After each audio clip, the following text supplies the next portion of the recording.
All right, starting up here for tonight, it is Friday night and just before about 10 o'clock Eastern time, so we're almost on time. Apologies, had some things to take care of for this evening, so if you're just joining us, give me 2 seconds here just to make certain that we are actually doing what we're supposed to be doing. Last night I started the show and it stopped after about 7 seconds as something in the computer system jammed up.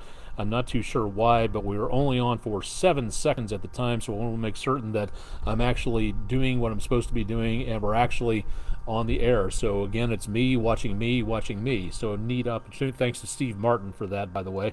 Not showing anything in the way of problems here specifically, but as we get into the next several days, past about next weekend, there's a possibility of a new tropical system starting to wind up over portions of the Atlantic. We'll talk about that coming up in just a little while. National Lightning Safety Awareness Week is next week. We'll talk about that, as well as where you can get a free weather radio, depending on whether or not you're a resident of Whitfield County, Georgia. And if you'd like to know more about that, stick around. We'll talk more about that in just a little while. I'm Chief Meteorologist Austin Onek. This is Weather Overtime from News 12 WDEF in downtown Chattanooga, Tennessee. We'll keep you updated on what's going on with the weather in and around the area. Let's go ahead and take a look and see what's going on outside. Again, quiet at Island Cove. Got some clouds out there for this evening, but not doing too badly on the rainfall. Hopefully, again, it'll stay that way. Some showers and thunderstorms out there. Something going on at Finley Stadium in downtown. Got a lot of lights and a little bit of haze out there, but otherwise not bad. You can see Signal Mountain or Lookout Mountain lights out there. Traffic light around the area of 153 and 64, so a very pleasant evening across much of the area. Good enough for drivers. A lot of people out and about through the rest of the evening. News 12 studios from downtown Chattanooga, just off of 33rd and Broad Street. Also seeing, again, good traveling conditions out there for now. Likewise, around CHI Memorial Stadium, Chattanooga Red Wolf Stadium, showing traffic light and moving along quite nicely for right now. So good for travel out there for this evening. Temperatures quite mild. We did actually make it up into the 80s today and even close to 90 degrees, which is where we should be. Yesterday and the day before that, we didn't even come close to getting around 80 degrees, maybe once, possibly twice, but that was about as good as it got for being out there for most of the time frame. So very mild temperatures across the area. We still didn't make 90 degrees today, but we did make close to normal temperatures with numbers back into around the mid to upper 80s. That today was about as decently close to a perfect mid to late June day as you could get for this area of the country. So again, not too bad, spot on. That third of an inch of rainfall around portions of the area yesterday did a good job of knocking down the deficit a little bit. We are still over 3 inches behind for the year, and now just about 3/4 of an inch behind for the month of June. So it's been dry around here for the last couple of months, and we could definitely use some more help excuse me, in that department as we go into around the next couple of days. Thanking Leslie, where's the name on that? Leslie Dickey. Thank you very much for a gorgeous view over Riverfront Park, I believe at sunset, and caught a bird flying in over the river area right there. Thank you very much. And thanks to everybody else who sent in some marvelous pictures over the last couple of days. If you've got pictures, send them in to us at pictures@wdef.com, or you can drop them to us on our social media channels. We'd love to be able to see what you see out there and present it to everybody else. So thank you very much for sending in that one. Thanks to for a gentleman from Dayton, Tennessee. Thank you to Jeff Peterson from Thursday afternoon. Beautiful shades of gray out there beyond the horizon as storms formed and moved into that area north of Chattanooga. So thank you very much for one of those storm snapshots out there. We do have minutes before 10 o'clock some showers out there. Trying to get into a few rumbles of thunder either over toward western North Carolina or back to around areas east of I-24 and south of I-20 or I-40 back to around Middle Tennessee, southeast of Nashville. That's about it. I would not be surprised to see a rumble of thunder or a shower for later on this evening. But beyond that, we really do not have much going on at this point. A little bit more activity down to our south as we see some numerous areas of showers and thunderstorms that are severe and have been for a while. So from the Mississippi River southeast of Little Rock all the way down to Montgomery, Alabama, got some pretty good amounts of lightning taking place here. And these are the type of storms that we usually see in about mid to late spring or about mid-autumn, about October, November. That second severe weather season peak we can pick up at this time of the year. Very loud from Selma down toward Montgomery and around the area of I-65 back to the west there, and new severe thunderstorm warnings being posted as we talk about this. Cause of all this is a couple of fronts sitting around the area. The one to our south is a dying cold front. That's what moved in last Sunday to give us the potential of some showers and thunderstorms around Sunday night, Monday morning. Part of that boundary is still left around, and it's going to be sticking around, looks like, into tonight, possibly into tomorrow. So we may see some more activity out of this as long as this system continues to stick around. Now, through the next couple of days, it looks like that one will sort of be blown over by just a bit by the stronger front moving its way down from the north, and that could cause some problems again with thunderstorms more powerful back to our west. For us, it doesn't look that great for thunderstorms into the weekend. Some, yes, but not a lot, so that's good news for outdoor activities. What we're also going to be seeing is the potential for some very warm conditions out there. So overnight into very early tomorrow morning, temperatures again upper 60s to lower 70s for low temperatures. That's where you start getting some very warm days. I think we'll be pushing 90 degrees tomorrow with the sunshine out there, and chances of showers and thunderstorms, yes, but what we're looking for is mainly northeastern Alabama down into northwestern Georgia, and that's going to be relatively isolated as well, just saying that area for right now. So it does not look like a lot. Some maybe, but not a great deal. It does not look like a severe weather outbreak, so good news there. Now, early Sunday morning, a little cooler thanks to that front coming down from the north. We'll be seeing numbers in the high 50s to lower 60s. Now, by Sunday afternoon, just about as hot, upper 80s, lower 90s, and that's where we see the potential of more scattered showers popping up, and we could see more activity heading our way into Monday morning. So if you have any plans for outdoors early, around rush hour even, that's where we may see the potential of problems. And just back to the west, way back over here, we look to see that area of low pressure coming on through right about the area just northwest of Nashville and southeast of St. Louis. So that tracking through, if that gets more intense, we may see more heavy weather back to the west of I-65 and Nashville, depending again on how things go out there. Now, for severe weather purposes, good news of a sort. We are seeing less in the way of potential problems for tonight. Again, generic thunderstorms, Nashville, back to around Huntsville, Atlanta, just generic thunderstorms, slight and marginal threat of severe weather. Greatest threat here, lesser threat back down in this dark green shaded area. That's for tonight. Now, as we go into around tomorrow, we start to see much more of a threat well back to our west. Parts of the Red River Valley, Oklahoma, could be seeing the potential of an enhanced threat. So the highest threat of severe weather here, less but still a good potential around portions of southern Mississippi, Alabama, Georgia, and most of northern Florida could be looking at some strong to severe weather there. Now, after that, into Sunday, there is the potential of sort of a repeat as that big enhanced area loses its punch and then moves to the east-southeast. We may see the threat again from the mid-south down to about the Gulf Coast. We're still not seeing, again, this is Friday night, so this could change into the weekend. If you're watching this on late Friday, early Saturday, early Sunday, check the forecast for the Storm Prediction Center and see what they say about it. But for right now, no threat of severe weather. Close to us, yes, but no direct threat.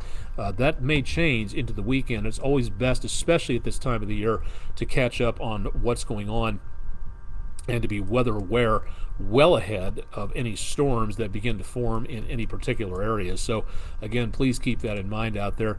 For the 7-day forecast, again, we'll be showing a pretty hot weekend coming up, high 80s to low 90s Saturday and Sunday. Less chance of any thunderstorms on Saturday, better potential on Sunday. Juneteenth coming up on Monday. That could wind up being kind of breezy. And every single day after Sunday, every single day through the week into next weekend, looking like there will be a decent potential of maybe some thunderstorms out there, and that could go right through the weekend. And the next weekend, the first weekend of summer, looks like we'll be back in the upper 80s if Friday and the data after that have anything to say about it. But outdoor activities through Sunday and basically through Sunday to Sunday of next week, watch out for the potential of outside lightning. Remember, if you can see lightning or hear thunder, you are close enough to get struck by lightning. Wrap it up. When thunder roars, go indoors. It's simple. It makes sense. It helps save people's lives, I hope. So again, that could be a very good thing to make sure that you're being protected out there, and nowhere near cool with temperatures back into the upper 60s. That's about as comfortable as it gets, and I'm guessing we're going to be seeing a decent amount of humidity coming our way, so pretty sultry coming up in the next several days all the way on through into next weekend. So this is something to watch out for, both with the temperatures getting back to hot and also seeing in those potential showers and thunderstorms out there for the next several days. So again, please use caution across the area. We have nothing going on locally. Gulf, Caribbean, and the U.S. East Coast not showing anything right now. What we are looking for, and this just happened within the last, say, 24 hours or so, disturbance making its way off of Africa and now has made its way into a very warm Atlantic Ocean. Now, yesterday, it was about a 20% coverage chance, development chance for the next 2 to 7 days. We have now gone up to a 70% high risk category, and that takes the path of this takes this storm out over very unseasonably warm waters. Now, again, with El Nino in play back toward western South America, is that going to have any changeable effects on this? It's possible. We're kind of in uncharted territory for right now, because as of right now, this very warm waters of parts of the Atlantic could do a very good job of maybe getting some rapid development taking place. Again, what we're seeing is some very, very warm conditions of the waters out that way, and warm water is exactly what these storms need to develop quickly if everything is okay. Now, a few days ago, temperatures in the high 80s to lower 90s in the Caribbean and the Atlantic, sea surface temperatures running a 3 to 7 degree average above average for this time of the year. That is nowhere close to normal, and that could be worrisome as that storm makes its way out over that very warm water. So we could be looking at the possibility of maybe some rapid development out of this. So we'll keep our eyes on that. So keep it tuned to News 12, and we'll let you know a little bit more about what we may be seeing there. We're kind of coolish on the temperatures for next week, but we've got a lot of warm air sitting back to our west, so we could be seeing the potential of a big warm-up relatively soon. We will see, again, for outdoor activities, not great news, more chances of showers and thunderstorms coming on through, but it looks like we could use the rainfall at least, so hopefully that'll tamp down the fire danger, the pollen, and maybe cool things off with the clouds mixed with the rainfall. Hopefully that helps. We'll see what that does to our forecast over the next several days on that for right now. Again, if you've got any opportunity to check out, I believe tonight, well, we'll get to that coming up in just a minute. If you live in Whitfield County, Georgia, in the News 12 viewing area, the local authorities, Whitfield County government, is going to be giving away 300 weather radios, totally free and pre-programmed. That's pretty cool. You don't have to program it yourself on there, which is a nice idea, but they're for Whitfield County residents only, and they'll be given out at the Whitfield County Senior Center in Dalton, Georgia, June 21st. I believe that's next Wednesday, if I'm not mistaken. Yes, next Wednesday, the first day of summer, of course, from 10 a.m. to 1 p.m. Again, the Senior Center, Dalton, Georgia, on CAPS, CAPPES Avenue. It does require a photo ID and first come, first serve. So if you're there, number 301, you may be playing out of luck on that one. But if you'd like a free weather radio and you live in Whitfield County, Georgia, and you can prove that you live there with a photo ID, great opportunity to get a neat little piece of equipment that could save your life at some point in time. So please consider getting one of these things. It'd be a great opportunity to make certain you are protected, and it'd be a great opportunity, again, to make certain that you can help keep your community safe by keeping up to date with what's going on with weather. And again, good opportunity. It pays to have more than just one way to get weather information. You shouldn't rely on tornado sirens alone, and you should not make certain that, again, you just are waiting to hear something on your phone. You need multiple ways to get weather information, especially when severe weather is a concern, and this is one of the best ways you can do it. Yes, you can get warnings on your cell phone, but if cell phone towers go down, if there's a power loss or whatever else may happen, it may, again, be a bit of a problem to get anything in the way of information, so this may come in handy to have that available on there.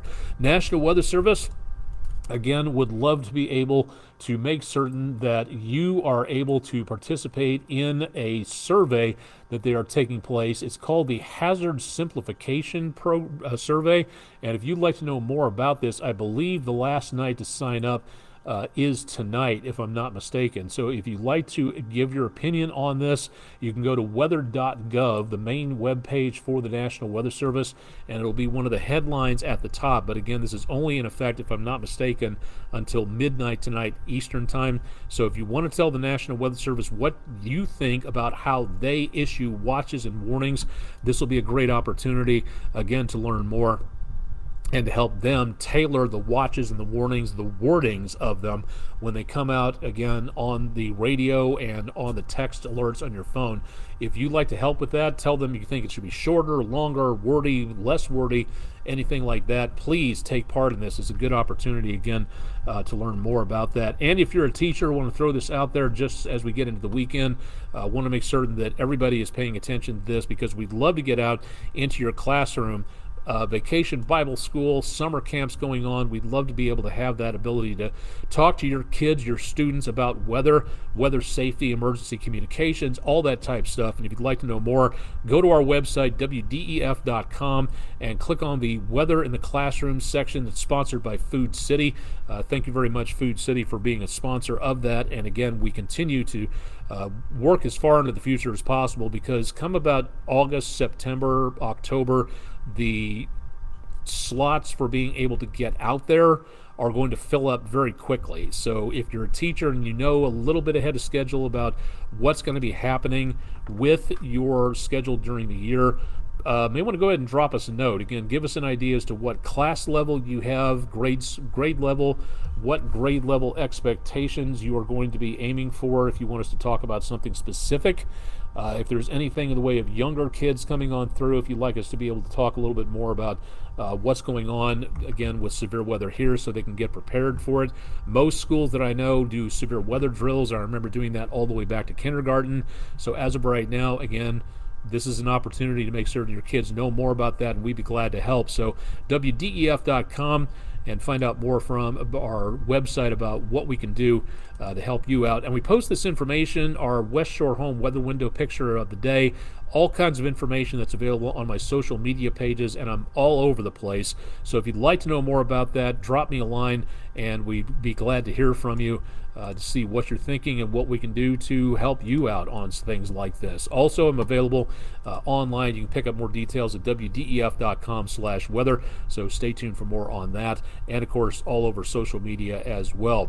That'll about do it for tonight. Most of the area not seeing, again, much of anything major. Next week is National Lightning Safety Awareness Week. We'll have more on that coming up over the course of the next several days, so stay tuned to News 12 for lightning safety and get more information, again, about what's going on there, about how you can protect yourself and practice good lightning safety all summer long as we go toward the first day of summer next week. Happy Father's Day to all the dads out there for Sunday. We'll be back on Monday. To my own two kids out there, Tristan and Emma, love you guys. Glad to have you aboard as my kids, and hope you're, again, doing well out there. A lot of busy kids these days out there these days. Miss them a lot, not around too much, don't hear from them as often as I used to, but glad to know that they're happy, healthy, and doing good work out there. So great to be able to be claimed as their dad, so nice to have that. We'll be on again, myself and Andrew Harrison, at News 12 at 11 tonight. Meteorologist Todd Heislip will have more on your forecast through the weekend, Saturday and Sunday at 11 o'clock. And I believe, if I'm not mistaken, that Chip Chapman will be back bright and early Monday morning at 5 a.m. to get you back to work. And remember, there's going to be rain and thunderstorms possible, so tune in for time saver traffic and Chip's forecast bright and early on Monday morning. I'm Chief Meteorologist Austin Onek. Thank you for joining us for Friday night's edition of Weather Overtime. Hope you have a happy and safe Father's Day weekend coming up, and stay tuned to News 12 on air and online throughout the rest of the weekend for your Tennessee River Valley's news, weather, and sports information. Thanks for joining us.